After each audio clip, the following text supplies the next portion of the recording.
반갑습니다. 허명 목사입니다. 세상에는 불쌍한 사람들이 많이 있습니다.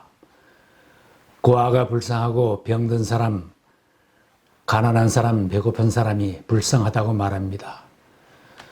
고아라도 병든 사람이라도, 가난하고 배고픈 사람이라도 하나님 앞에 서 있고 하나님과 동행하는 사람은 복이 있는 사람입니다.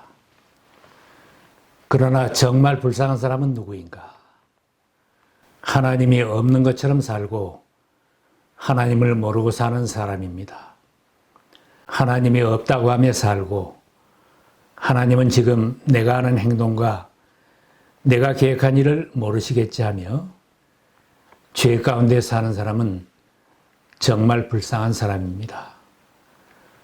더 불쌍한 사람이 있습니다. 나는 신앙으로 산다. 나는 하나님의 자녀라고 하면서 하나님은 내 사정을 몰라주시는구나 의심하고 낙심하는 사람입니다. 나의 깊은 생각과 계산을 누가 알겠는가 하면서 하나님의 곁을 떠나 내 마음대로 사는 사람이 불쌍한 사람입니다. 하나님은 내가 내 자신에 대하여 아는 것보다도 나를 더 잘 아신다고 했습니다. 내가 태어나기 전에 어머니 뱃속에 있을 때에도 나에 대하여 안다고 할 사람은 없습니다. 그러나 하나님은 모태에서 형체가 갖추어지기 전에도 이미 나를 보시고 나를 아신다고 했습니다. 주님께서 내 장기를 창조하시고 내 모태에서 나를 짜 맞추셨습니다. 나의 형질이 갖춰지기 전부터 주님께서는 나를 보고 계셨으며 나에게 정하여진 날들이 아직 시작되기도 전에 이미 주님의 책에 기록되었습니다. 하나님은 모든 것을 다 아시는 전지성이 있습니다.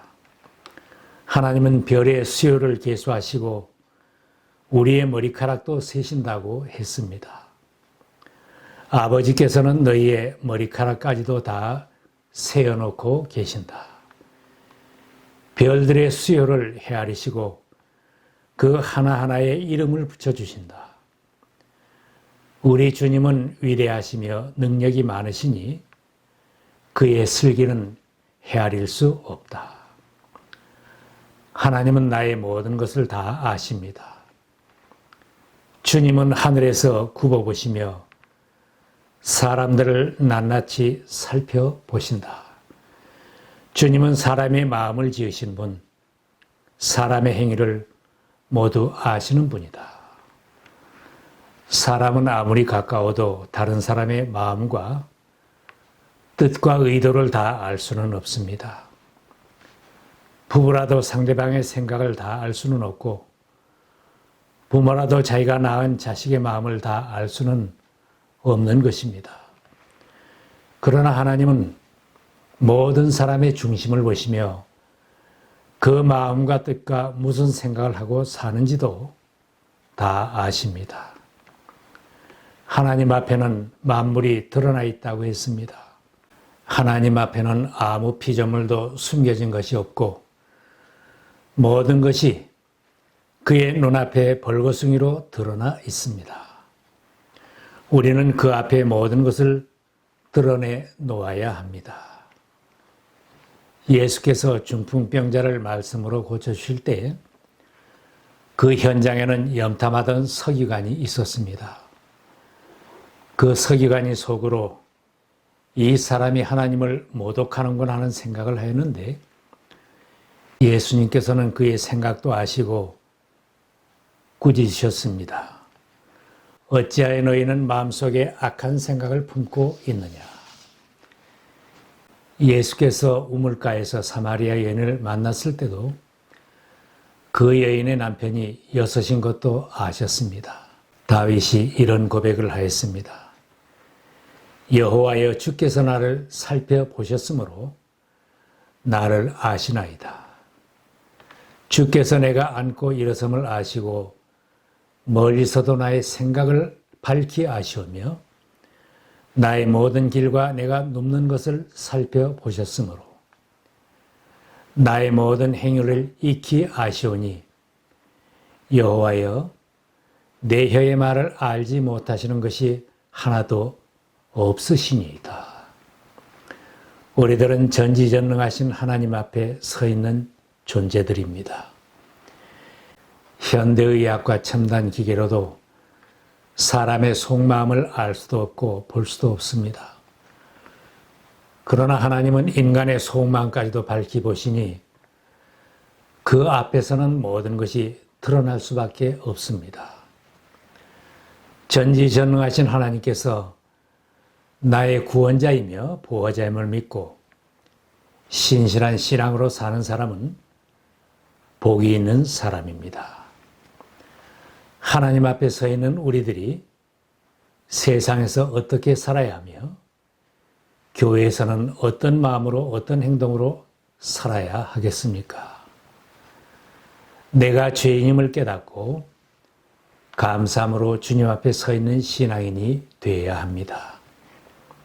죄인된 나를 구원해 주시고 하나님의 사랑받는 자녀로 삼아주신 은혜를 깨달으면 하나님 앞에서 겸손해야 하고 더욱 감사하는 사람이 되어야 합니다. 사람이 내가 잘난 것 같고 의로운 것 같아도 하나님 앞에는 다 죄인일 뿐입니다. 하나님 앞에서 자신의 죄인됨을 보는 사람은 겸손해질 수 있습니다. 진심으로 회개한 사람이 하나님의 은혜에 감사할 수 있고 겸손하게 주님을 섬길 수 있습니다. 다윗은 감찰하시는 하나님의 능력과 은혜를 깨닫고 나서 주님께 감사한다고 했습니다. 내가 주께 감사하옴은 나를 지으심이 심히 기묘하심이라. 주께서 하시는 일이 기이함을 내 영혼이 잘 아나이다. 교만한 사람은 주님의 눈을 피하여 멀리 떠나려고 하지만 겸손한 사람은 주님 눈앞으로 나옵니다. 날마다 회개하며 주님의 은총에 감사하며 주님의 보좌 앞으로 나오려고 다짐을 합니다. 우리는 담대하게 은혜의 보좌로 나아갑시다. 그리하여 우리가 자비를 받고 은혜를 입어서 제때에 주시는 도움을 받도록 합시다. 성공했다고 내 계획이 다 이루어졌다고 내 마음대로 교만하게 살지 말고 하나님의 눈을 피해가는 자가 되지 말아야 합니다. 은혜의 보좌 앞으로 담대히 나와 예배를 잘 드리고 항상 은혜를 받는 신앙으로 살아야 합니다. 나의 과거와 현재와 미래까지 다 아시는 하나님 앞을 피하지 말고 사명에 살아야 합니다. 우리가 하나님의 눈을 피하여 땅 위에 어느 곳이나 땅 밑으로나 하늘 위로나 어디에도 숨어서 살 수 있는 곳은 없습니다. 성경에는 하나님의 명령을 받은 선지자가 숨어보려고 시도했던 기록이 있습니다. 선지자 요나는 니느웨에 가서 하나님의 말씀을 전하라는 사명을 받았지만 적국에 가서 하나님의 말씀을 전하는 일이 마음에 들지 않아서 작심을 하고 하나님의 낯을 피하여 도망치려고 다시스로 가는 배에 올랐습니다.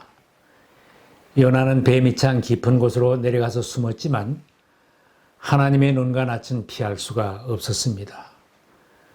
하나님은 태풍을 일으켜서 배를 흔들어 부서지게 하였고 누구 때문인가 밝히려는 뱃사람들이 제비를 뽑았는데 요나가 걸리게 되었습니다.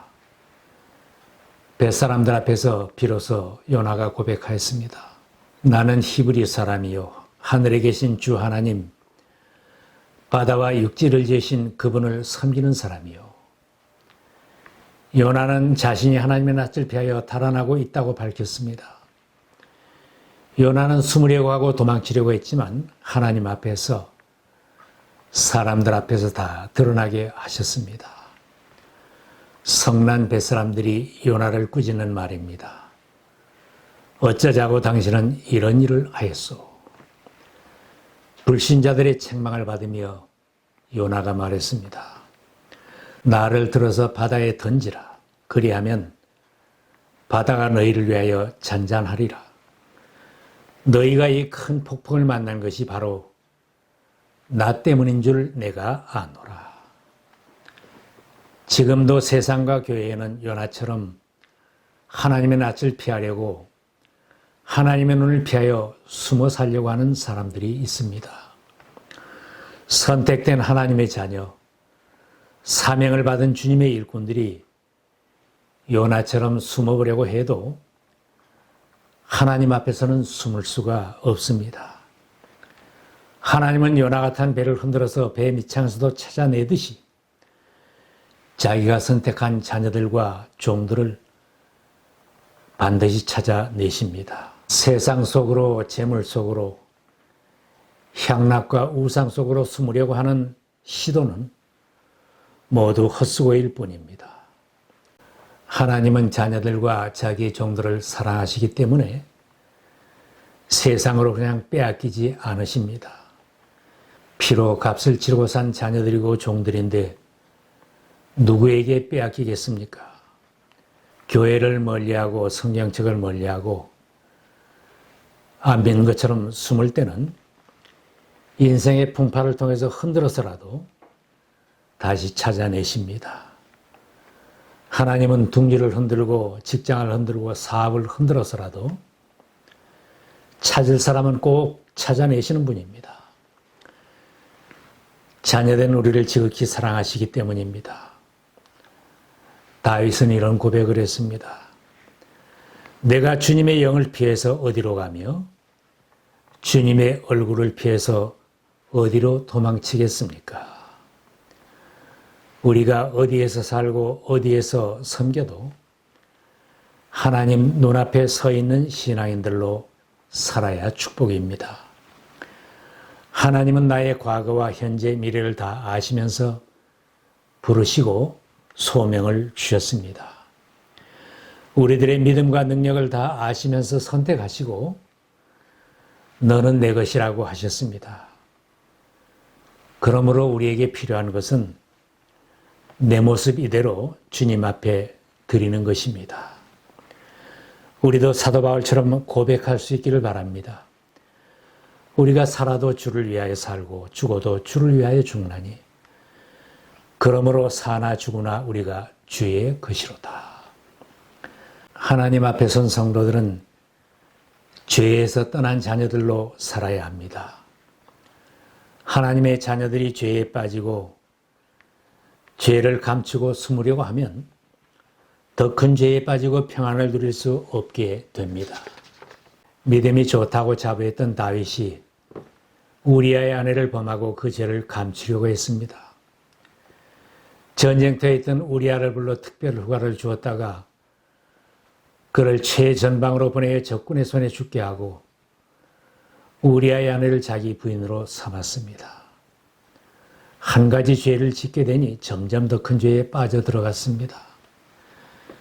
다윗은 부하 요압만 알고 아무도 모르는 줄 생각했지만 하나님은 나단 선지를 다윗에게 보내어 그 죄를 지적했습니다. 그의 죄는 하나님도 아시고 이스라엘 모든 백성들도 알게 되었고 성경을 읽는 세상 모든 사람들이 다 알게 되었습니다. 물은 나는 내 죄가를 아오니 내 죄가 항상 내 앞에 있나이다. 주의 얼굴을 내 죄에서 돌이키시고 내 모든 죄악을 지워 주소서.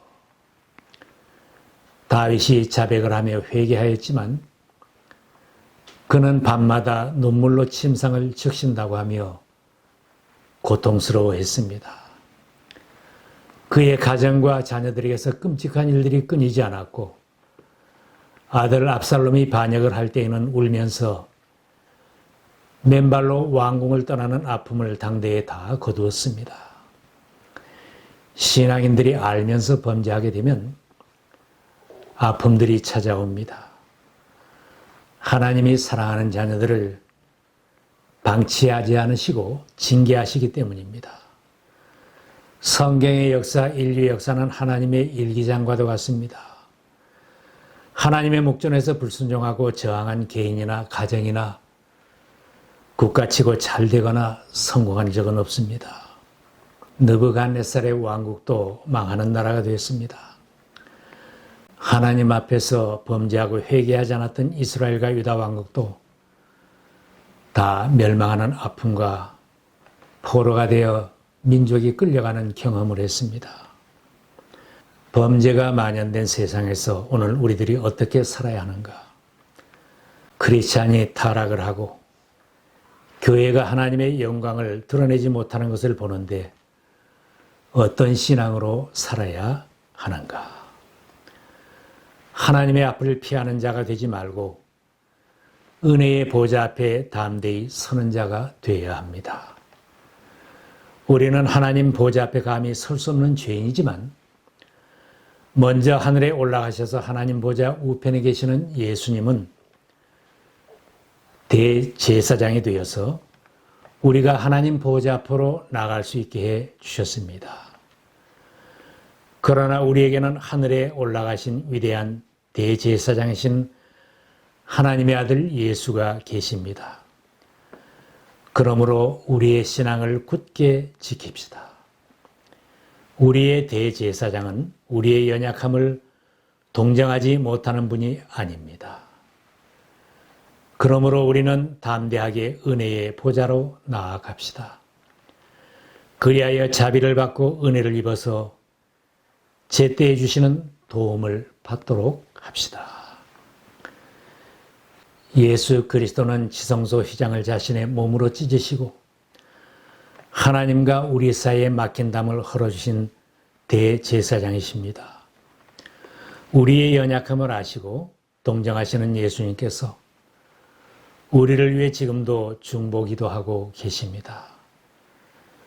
우리의 대제사장 예수님이 우리와 함께 하심을 믿고 날마다 하나님 보좌 앞으로 담대히 나아가므로 풍성한 은혜와 도우심을 받으며 승리하시기를 바랍니다.